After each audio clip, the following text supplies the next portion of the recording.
Guys आज new recipe दूध रु केमी छेना बना जाए step by step full video चलते ए वीडियो आम स्टार्ट करवा।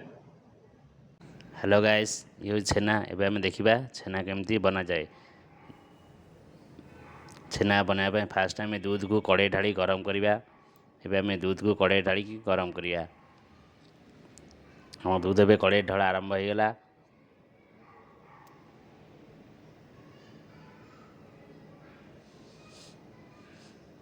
दूध ढालिबा ए कंप्लीट एवं आम गैस लगे दूध को गरम करवा।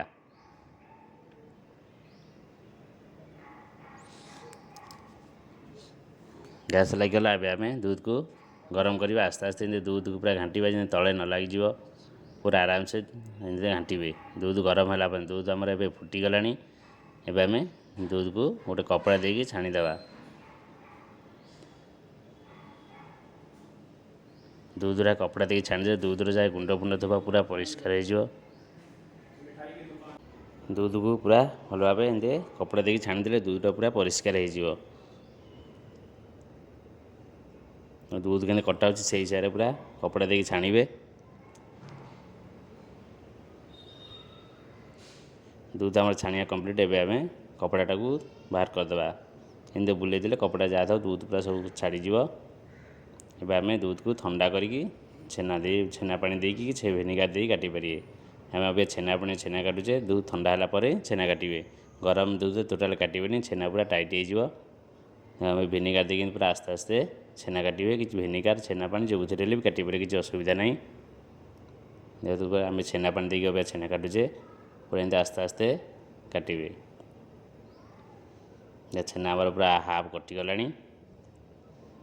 अभी आम अल्प छेना पानी देकी छेनाटा पूरा कंप्लीट काटिदे। देख छेना भी काटिया कंप्लीट हो गला। देख छेनाटा केते सुंदर दिशुची काटिया पूरा छेना आमर कंप्लीट। आम छेना को समय छाड़ीदे ठंडा हवा को। छेना ठंडा है ही कपड़ा को छाणीबे। गरम छेना टोटाल छाणीबेनी। हम छेना भी ठंडा हो आम कपड़ा को छाणी छेनाटा को टंगेदेवा। टंगेदे छेनार जहाँ पानी अच्छी पूरा छाड़ीज। एमती पूरा छेनाटा ठंडा है ही छाणीबे।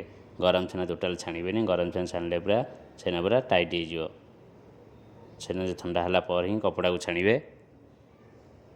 छेना पे छाणी कि समय कपड़ा झुलेदेले जहाँ पानी अच्छी छेनार छाड़ीज। आम छेनाटा गोटे गांगुला को बाहर करदे। देख छेना के सुंदर दिशुचे आम छेना। छेना पे आमर कंप्लीट बहुत सुंदर दिशु छेना। एमती ही छेना बनइबे।